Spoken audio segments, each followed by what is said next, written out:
Hey, what's up? John Crestani here. I'm here with Rick Ward. Nice to see you, Rick. Nice to see you, man. We're going to be talking about how to be a space entrepreneur and how you can get involved in the space industry.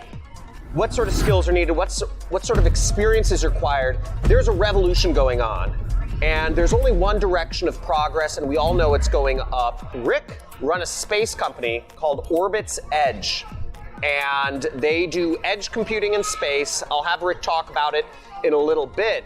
But first off, Rick, thank you so much for being here. Oh, it's a pleasure. Cheers, man. Yes. Oh, sorry, cheers. Eric. Yes, unfortunately. We'll get another around.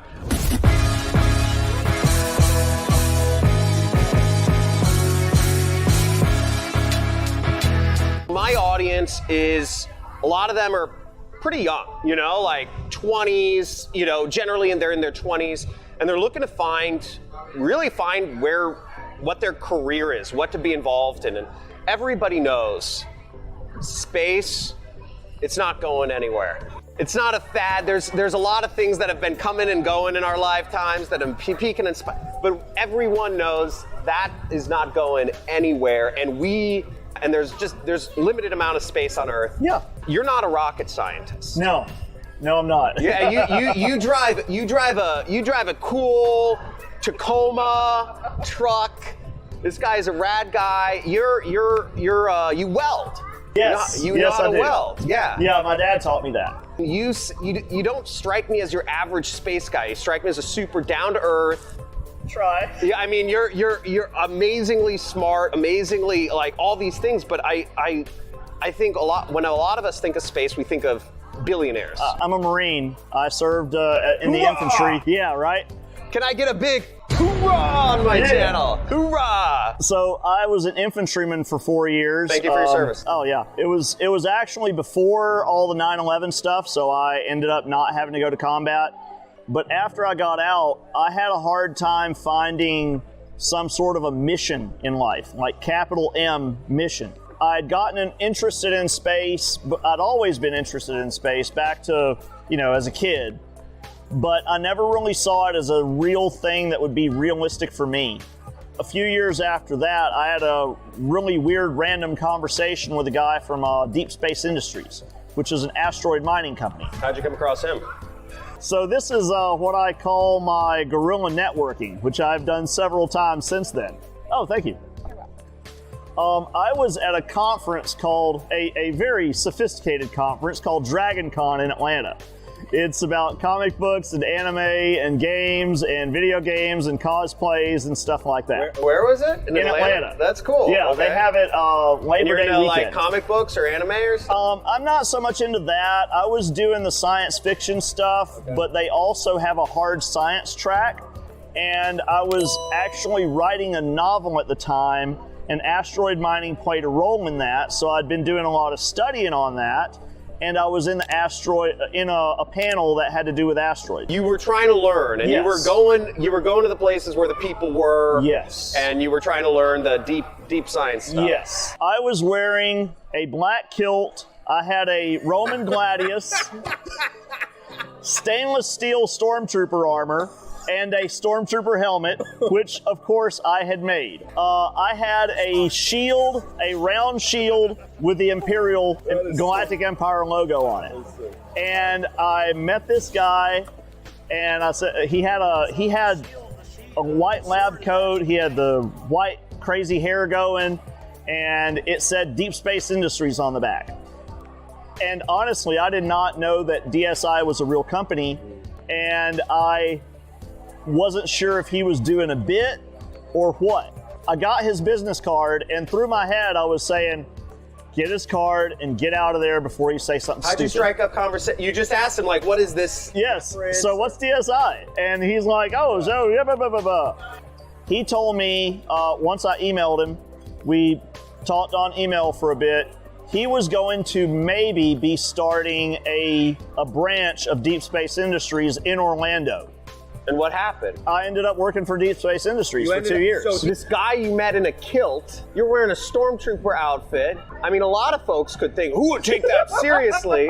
Now you're working for one of the biggest or the most important space companies. Let's say one of two asteroid mining companies. Asteroid mining company. Yeah. Oh, yeah. Jeff Bezos said the first trillionaire in space is going to be asteroid I think mining. that's likely. Basically, my thought process was, I want to go to the places where the people that I want to meet are going to be. Nice. That was my entire thought process. Nice. And I've done it since. I call it guerrilla networking. Learn enough to have some valid stuff. Learn about the company that you're interested in. Know what the heck they do. Try and figure out what kind of skill sets would be useful for that. Then you can go and meet these individuals and have these one-on-one conversations, this series of one-on-one conversations. Get a better picture for the lay of the land. Like, so you do this, and you do this, and you do this, and all that kind of puts together a better overall picture of what's going on there. Also, you have to be unafraid to fail. Like, you have to be that way. If you are afraid to mess up and fail, if you stay in the parts that you're already familiar with, you're never going to do anything new, by definition. You know, a lot of the people I talk to online, you know, I'm teaching them to market products or to send messages or to DM stuff, and part of sales and marketing is it's a numbers game. You know, it's like talking to girls. You know, it's like you're not going to be perfect doing sales and marketing. 9 out of 10 people at least are going to turn you down, and a lot of people are scared of that failure because they take it personally. And you know, it's something I've been struggling with for years, to get people to that place of saying, you've got to be fearless. Personally, you know, like, you know, I'm an entrepreneur myself, and being able to, you know, it's hard getting started. It's hard going from not having any money to pay your paycheck or whatever, you know, when you're getting started and trying to create something from nothing.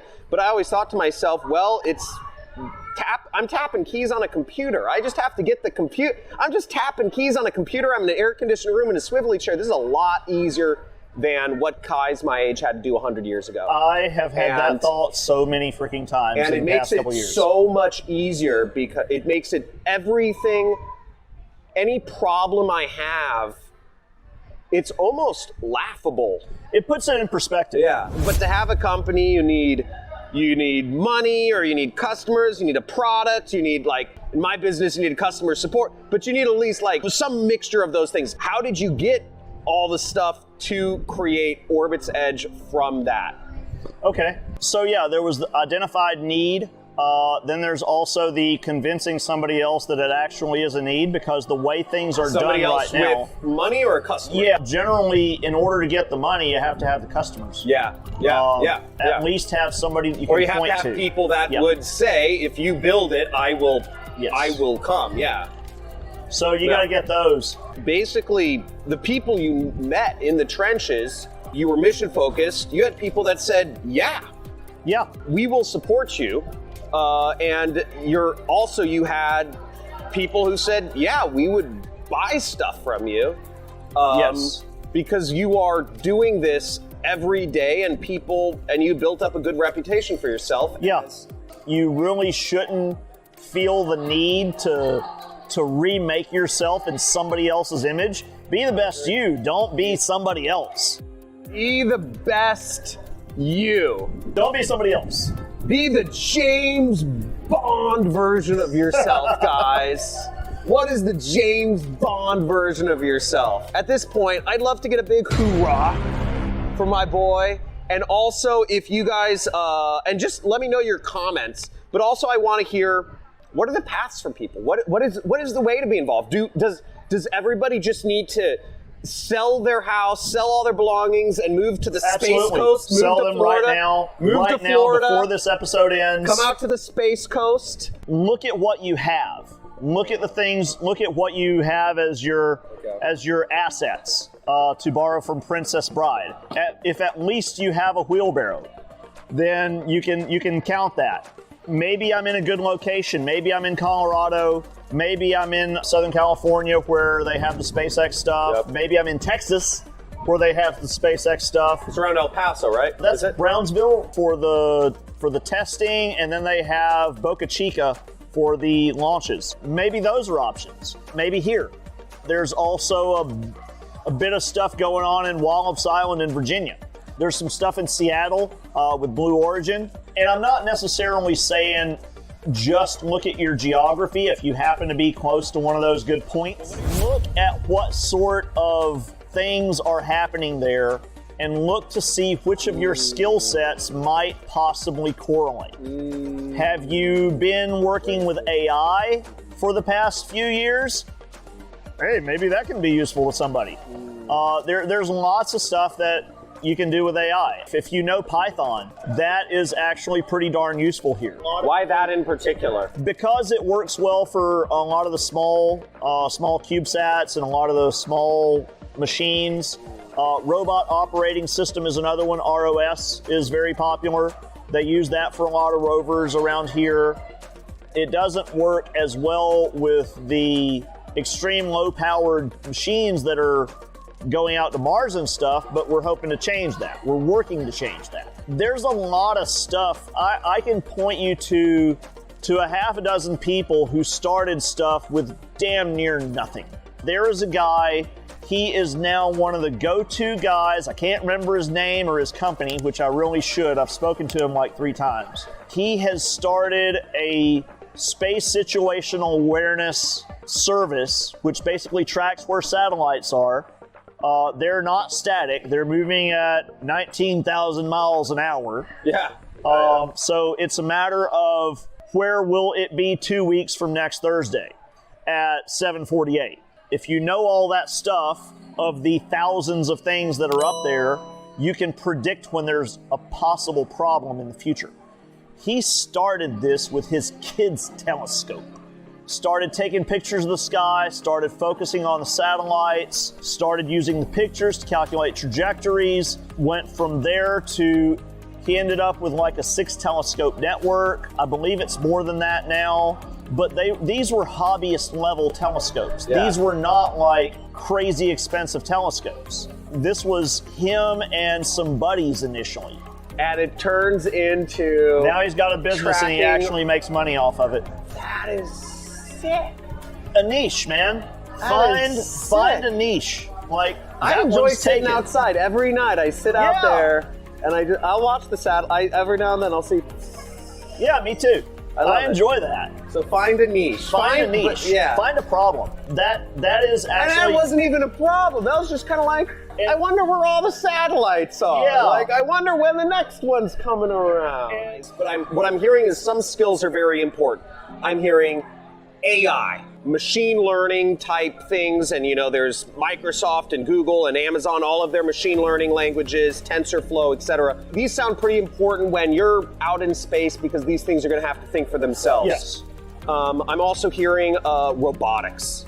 Oh, I'm hearing robotics is super cool, and I remember growing up playing with those Lego things. You try to get the thing you try to get it to do the stuff you want. And I still play with Legos. Yeah, and then I'm also hearing a really interesting kind of thing: super low-powered computing stuff with Python and. Python is particularly useful for CubeSats because a lot of the CubeSats are basically a cell phone. So if you can find a way to make super low-powered computing do something useful in space, Do something cool. like maybe you figure out something with sensors and low-powered computing, and you do something useful, you have, potentially even a company. And there's still a lot of people who are doing test articles on a balloon. They're putting this on a balloon and sending it up there. You can get to nearly space for a few $100.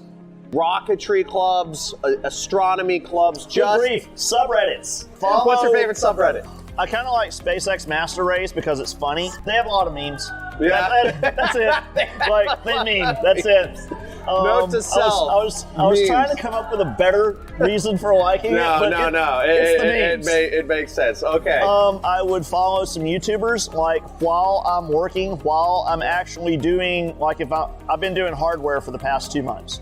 Been building for the past 2 months. I do like Everyday Astronaut, Engineering Every Day. It helps me keep up with current events. It helps me see what's going on in other sectors. it's a good way to build a working knowledge of things. It's a good way to learn some of the lingo if you don't. Good grief, one of the ones I like to follow is a couple names, I'll never say her name right, Zishuan and Sebastian. They're a couple and he's Austrian and she's Chinese. They're not fans of the CCP, and they're also rabid SpaceX fanboys. Now I have an idea of what the landscape looks like. With that, I can maybe see where I could be the puzzle piece. Like you start drawing those connections. Yeah. You start meeting people at astronomy clubs, rocketry clubs. You start being on SpaceX Master Race subreddit. You start listening to Everyday Astronaut and some of these things. And over time, if you're doing this every week or every day, you're listening to these podcasts. You start because I believe everybody's smart. I believe people just don't have the right inputs all the time. And you start figuring out those things. So I want to go also LinkedIn.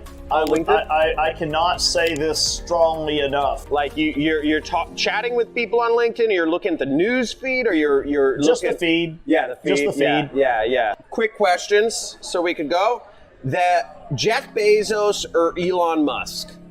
I like Bezos's philosophy better in terms of going to space for the betterment of Earth. And I feel that Ad Astra Pro Terra.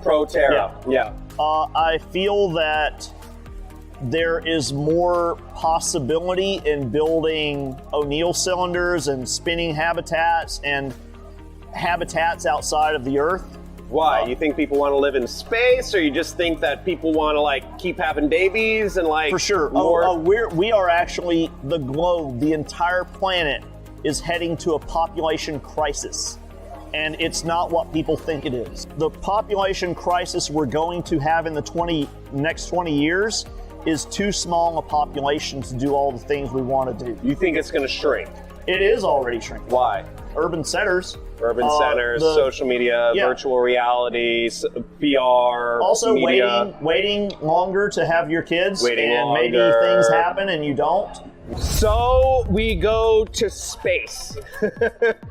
Guys, thank you so much for watching. Please let me know. Put your comments down below. Check out Orbit's Edge. Where do people connect with you if they want to know more about what you do, or Orbit's Edge, or you, or whatever? What's the best way for people to get in touch? OrbitsEdge.com is our website. We also have a LinkedIn presence, Orbit's Edge, and Twitter. Follow on LinkedIn. Follow on Twitter. I don't know what to say, man. Dude, thank you so much. It's been fun talking to you, man. It's lots really of different fun topics. Lots of different topics. We've been all over the place. I want to be a space cowboy. You know, I'm just happy to be talking to one. Could have worn a different hat. Jeff Bezos is the space cowboy for sure. He has got the hat. I've seen some pictures of him. He is also bald. A lot of bald. What is that? Aerodynamics. It's all about aerodynamics. You gotta be sleek. Well, thank you guys so much. Have a good one. And we have some more videos coming in this series. I'll bring you in on them soon. Have a good one. Bye.